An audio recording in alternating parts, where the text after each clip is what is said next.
ಈಗ ಬಿಜೆಪಿ ಧರಣಿ ಸತ್ಯಾಗ್ರಹ ಆರಂಭ ಮಾಡಿರಿ ಸರ್. ಹೌದು. ಇವತ್ತರ ಸಚಿವರು ಪ್ರೆಸ್ ಮೀಟ್ ಮಾಡಿ ನಾವು ರಾಜೀನಾಮೆ ಏನು ಕಾರಣಕ್ಕೂ ಕೊಡಲ್ಲ ಅಂತ ಹೇಳಿದ್ದಾರೆ. ನಿಮ್ಮ ಮುಂದಿನ ಏನು ನಿರ್ಧಾರ? ಯಾರು? ನಾಗೇಂದ್ರ ಸಚಿವರು ಏನು ಹೇಳಿದ್ರು? ನಾನು ರಾಜೀನಾಮೆ ಯಾವ ಕಾರಣಕ್ಕೂ ಕೊಡೋದಿಲ್ಲ, ನಾ ಏನು ತಪ್ಪು ಮಾಡಿಲ್ಲ ಅಂತ ಹೇಳಿದ್ರು. ತಪ್ಪು ಮಾಡಿಲ್ಲತ್ತ. ಮತ್ತು ಈಗ ಸಿದ್ದರಾಮಯ್ಯಗೆ ಏನು ನ್ಯಾಣ ಹಾಕ್ಬೇಕಾ ಹೆಂಗೆ? ಮತ್ತು ಅವನೇ ಹೇಳ್ಯಾನ ಲೋಪ ಅಸೆಂಬ್ಲಿ ಒಳಗೆ ಹೇಳಿಲ್ಲ. ನೀವೇ ಹೇಳ್ರಿ ಹೋಲಿ. ನೀವು ಪತ್ರಿಕೆಗೆ ಸಹೋದರನ ನೀವೇ ಹೇಳ್ರಿ.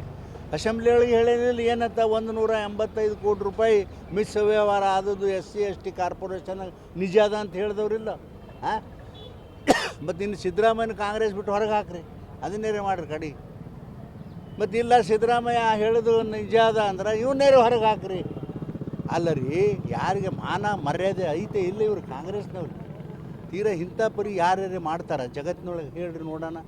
ತಮ್ಮ ಮಂತ್ರಿಗಳೇ ಹಿಂದಿದ್ದವ ಒಬ್ಬ ಮುಖ್ಯಮಂತ್ರಿ ಇವನು ಲಫಂಗದನ ಅಂಥೇಳಿ ಅಸೆಂಬ್ಲಿಗೆ ಹೇಳಿದ್ರು. ಇವನು ಲಂಚ ತಿಂದದ್ದು ನಿಜ ಅದ ಅಂಥೇಳಿ ಒಪ್ಕೊಂಡರ. ಅಸೆಂಬ್ಲಿ ಒಳಗೆ ಒಪ್ಕೊಂಡು ಈಗೆಲ್ಲ ಮುಗಿದು ಹೋಗಿ ಇನ್ನೊಬ್ಬ ಮುಖ್ಯಮಂತ್ರಿ ಬಂದ ಅಂಥೇಳಿ ಅವನ ಮೇಲೆ ಒತ್ತಡ ತಂದು ಕರಪ್ಟ್ ಮನುಷ್ಯನ ತಂದು ನೀವು 180 ಕೋಟಿ ಅವನು ಯಾರಪ್ಪನ ಮನಿದ್ರಿ ಅದು ರೊಕ್ಕ?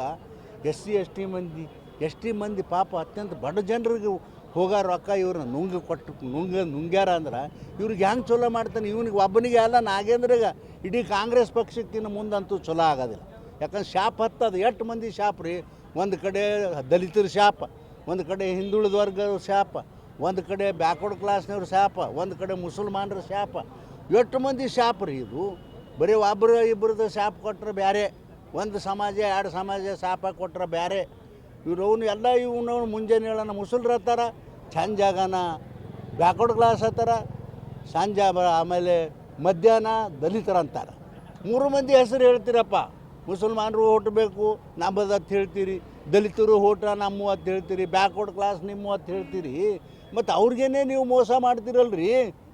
ನಿಮ್ಮನ್ನು ಅಧಿಕಾರಕ್ಕೆ ತಂದು ಅಧಿಕಾರಕ್ಕೆ ಕುಂದಿರಿಸಿ ನಿಮ್ಮನ್ನು ಮುಖ್ಯಮಂತ್ರಿ ಮಾಡಿ ರಾಜ್ಯದೊಳಗೆ ಸರ್ಕಾರ ಕೊಟ್ಟು ಎಲ್ಲ ಮಾಡಿದ್ರೆ ನೀವು ಅವ್ರದ್ದೇ ದುಡ್ಡು ತಿಂತೀರಲ್ಲ. ಬೇರೆದವ್ರು ಯಾರು ತಿಂದಿರೇ? ಬೇರೆದವ್ರು ತಿಂದಿರಿ ಆಣಿ ಮಾಡಿ ನೋಡೋಣ ನೀವು. ಹಾಂ, ಬರೀ ಇವರೇ ಸಿಕ್ಕ್ರ ನಿಮ್ಗೆ? ಇದು ನಾಚಿಕೆಗೇಡಿ ಕೆಲಸ ಅಂತಕ್ಕಂಥ ಮಾತು ಭಾಳ ಸ್ಪಷ್ಟವಾಗಿ ಹೇಳಿ ಇವತ್ತು ನಾಗೇಂದ್ರ ಏನು ಹೇಳ್ಯಾರಲ್ಲ, ನಾನು ರಾಜೀನಾಮೆ ಕೊಡೋದಿಲ್ಲ ಅಂದರೆ ಅವ್ರಾಯ್ತು. ನೀವು ರಾಜೀನಾಮೆ ಕೊಡಬೇಡ, ಅಲ್ಲೇ ಇರಲಿ.